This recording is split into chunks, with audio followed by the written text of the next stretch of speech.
Blue and Neutral podcast. Atletico Madrid 1, Manchester United 1. Well done, Frank.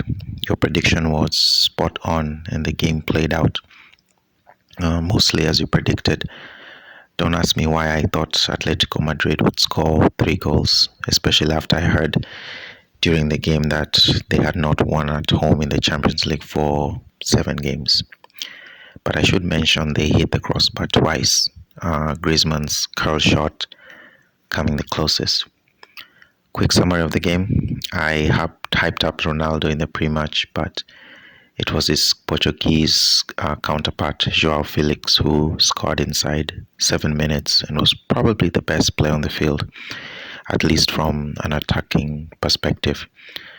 Felix held the ball well, drew fouls, showed good skill, and rarely gave the ball away. Manchester United, on the other hand, were terrible, honestly, up until they scored with 10 minutes left on the clock. Young Elanga with a neat finish across Jan Oblak. Bruno Fernandes with a neat assist.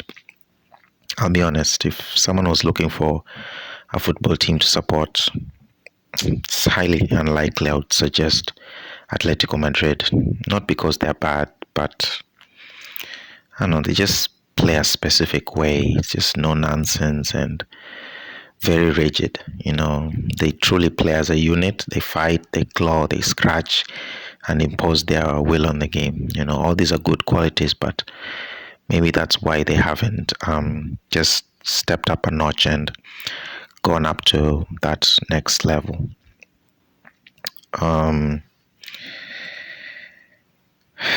Korea, Angel Correa. I think he embodies that ethos that they have. A good player who sacrifices for the team, but he's not a world beater. Players like Llorente, hard workers, they can run for days, but what do they really provide as far as quality? Atletico just lack any creativity whatsoever. They have style. They have a certain style and they stick to it no matter what. Having said that, Felix and Lodi were very impressive, especially Lodi. I think he's Brazilian, if I'm not wrong. Please correct me if I'm wrong. But I think Lodi was man of the match for me. 1-1 slightly flatters Manchester United because I thought they were awful. Genuine question I have. What was their strategy, especially from an attacking point of view? I thought Lindelof, of all the people on the field, was actually one of the ones who stood out. Yet he was even playing in an unfamiliar right back position. But I don't think Man United fans will care. It slightly hides some of the cracks on the team, but it's given them hope as they head back to Old Trafford in a few weeks. From a technical point of view, it still amazes me how poor decision making can prove extremely costly, especially at the highest level. One brief lapse in concentration often proves disastrous. Case in point is the 2 goals today. A minute prior to the first goal, De Gea made a really poor clearance, which gave Atletico possession, and about a minute later, Lodi curled a superb cross into the box and João Felix scored with a bullet header. Maybe slightly a little harsh on De Gea, but if he makes a better clearance, he puts less pressure on Man United's already shaky defense. For Man United's goal, Ronaldo makes the decision to lunge for the ball instead of tracking the runner and completely misses the pass, which led to a good finish from Elanga. Rashford was poor, Fernandes was poor, but still got the assist. Ronaldo offered no threat as the number 9. I think, like you said, I think Edison Cavani, would have done a lot more. The beginning of the end for Ronaldo,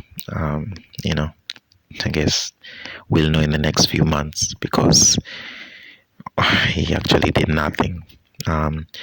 Sancho is clearly a good player, but wasn't allowed any chance to be creative. So Atletico Madrid won, Manchester United won, evenly poised as we head to Old Trafford.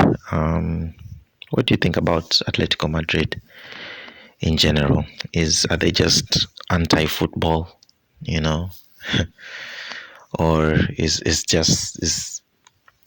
that just how they are as a team until they decide to change their manager? And I feel like they've been the same way for the last 8 or 9 years.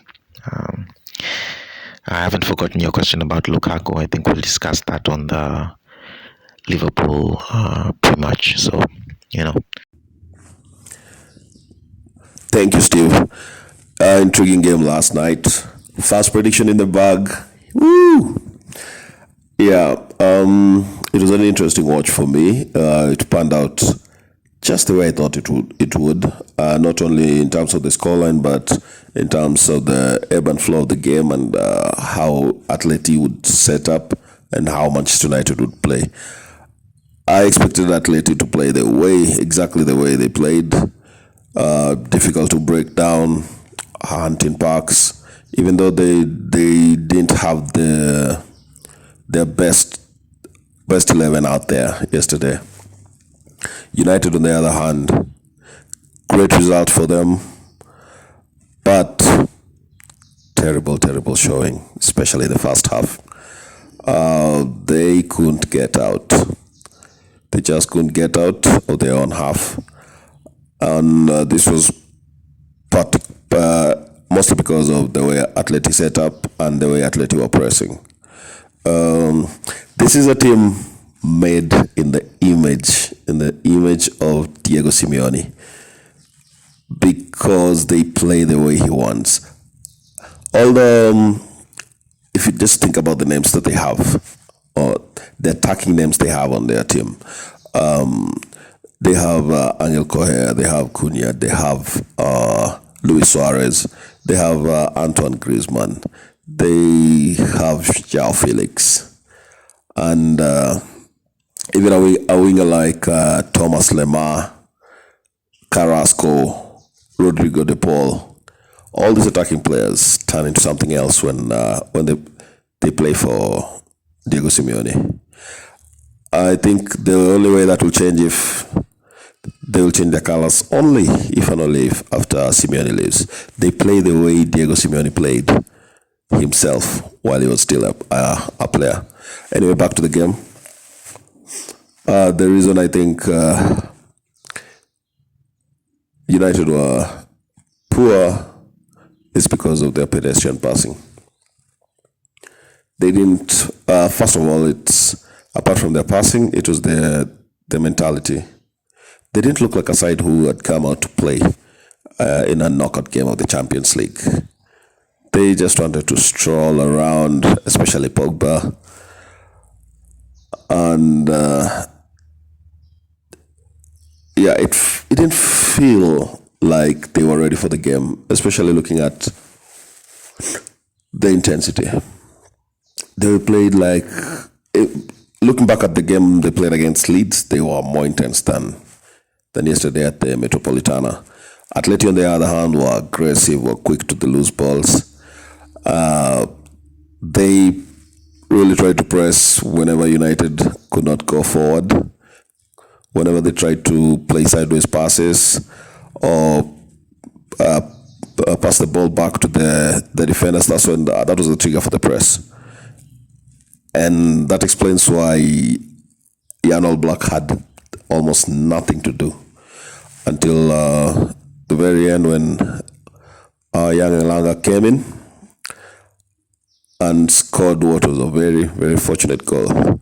First of all, huge mistake, as you pointed out. I don't know why Ronaldo he basically launched and missed in a very critical moment when he needed to. So he didn't need to. And Jan Oblak was poorly positioned. He left a lot of space to his right, and all Elanga needed to do was just struck the ball home. It was an easy finish for him. Jan Oblak has, I think, fallen off. This season they've been terrible, so I don't think it was a big surprise that Atleti would give United a goal or lose a goal, because they've been conceding. This is the worst season for Atletico Madrid, I think, ever since Diego Simeone came in terms of conceding goals. So it wasn't a surprise, and I still maintain that when Atletico go to Old Trafford, United will hammer them. There's this thing about home advantage in Europe. I've watched a lot of football, but sometimes I find it hard to wrap my head around it. Why do teams? I know it's obviously the fans, but why do teams play so differently when they play at home as compared to when they play away? Because I guarantee you, United will really dominate against Atletico Madrid at Old Trafford, and they will create way more chances, which is why, as I said earlier, I think United go through on the basis that they play the second leg at Old Trafford. Yeah, this time there are no away goals, so it's only halftime. Scoreline is at 1-1. But I back United despite the fact that they played really poorly. They're going to win this one. In comparison with the Ajax game, this was a boring game. I had one eye on Benfica Ajax game, and it was explosive. It was end to end from start to finish. Ajax really came out to play right off the blocks, and their front four, I think I would call it, of Sebastian Haller, Tadic on the left, and Berghaus in the middle, and I think he plays it right behind Tadic, in the space behind Tadic, and Anthony on the right. Anthony was brilliant, especially in the first half. Right off the bat, taking on the Benfica defenders. I don't think I've said this before, but Ajax are the team I like to watch mostly when I'm not watching Chelsea. They play the best football in Europe. But yesterday they really found their match, because as soon as Tadic put them ahead, Benfica were right on their backs. They couldn't execute the smooth passing game they usually do, and Benfica were intense going forward with Nunes, Tarabt, and Ramos. Eventually, I think it was a crazy first half to watch. Two Premier League old boys, Man City and Tottenham, former players, Otamendi and I forget his name. Oh yeah, Jan Vertonghen. Vertonghen was the one who crossed the ball when it hit Heller, and Heller scored on both sides. Scored for Ajax and scored an own goal for Benfica, which came from Vertonghen's cross, which reminded me of a little bit about when Belgium played Japan at the World Cup, and they were bailed out by a Jan Vertonghen guesswork goal. I think it was a cross shot, but this time he really drilled the ball low into the penalty area, and Heller didn't know much about it, and it went in. That was for the equalizer for for Benfica. And Halle, who's been, I think now is the top scorer in the Champions League. If not, is right up there with Lewandowski. Responded in quick fashion with another goal, yet another goal in the Champions League, scored to make it 2-1. I think Benfica are really lucky to go into halftime. Not because Hela missed a sitter, a real sitter with an open goal after the ball bounced off the post and came back to him. I think it came back to his feet too fast and he couldn't handle it. The second half was even better, and I think you should have a look at Nunes, the Benfica forward. He's young, he's quick. I remember him giving Barcelona a lot of trouble when Barcelona were there early in the group stages. And he didn't score this time. I think he's a diamond in the rough in terms of striker. He's very pacey, he's very strong. But one thing that I saw about Nunes is that he's very temperamental. He should have been sent off a couple of times. He gets frustrated easily. I think maybe that's just the folly of youth. But he was intense. He ran the Ajax defense ragged. I think Martinez really had a tough time keeping up with him. And I was watching both games and trying to compare and contrast the second half. The second half of those games, Manchester United there was zero intensity, as I've said. They controlled more possession than in the first half, yet there were no penetrative passes. Benfica, on the other hand, looked like a team that was behind and really wanted to get into the game. They were intense. They attacked until they finally managed to find the net with a long-range effort.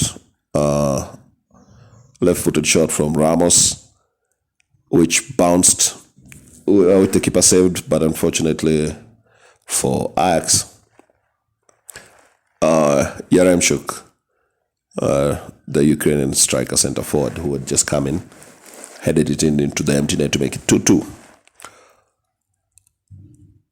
That is a game you want to watch, I think, when these teams play again in April.